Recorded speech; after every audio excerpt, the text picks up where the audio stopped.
Hukum malu mengamalkan sunnah. Contohnya malu berjenggot dan celana cingkrang. Kerana malu dengan bos atau lingkungan. Kenapa kita malu menghidupkan sunnah Nabi?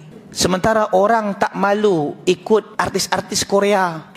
Opa-opa Korea tu, itu tak ada isbal. Cuba perhatikan. Orang-orang Korea tu, tengok. Jemaah tahu Michael Jackson? Tahu? Isbal tak dia? Mana ada? Tak pernah nonton tu. Nampak orang soleh murajaah selalu. 5 juzuk sehari kot. Michael Jackson tak ada isbal. Seluar dia di atas buku lali, di atas mata kaki. Sebab kalau isbal, dia tak boleh sangkut dia. Kan kasut dia tu ada lubang situ sehingga tersangkut, sehingga dia boleh goyang bernari macam ni tanpa jatuh. Nampak tak? Tak pernah kan? Tapung ni memang asyik murajaah, mana tahu.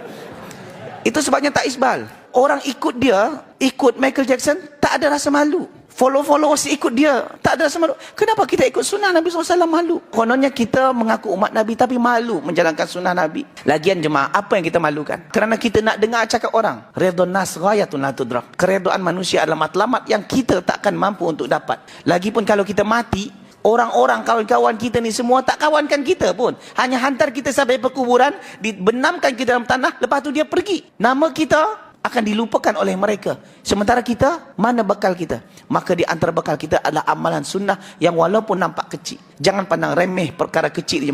Entah-entah itu yang menyebabkan kita mudah masuk ke dalam surga Allah SWT. Okey. Allah Ta'ala alam bissawab.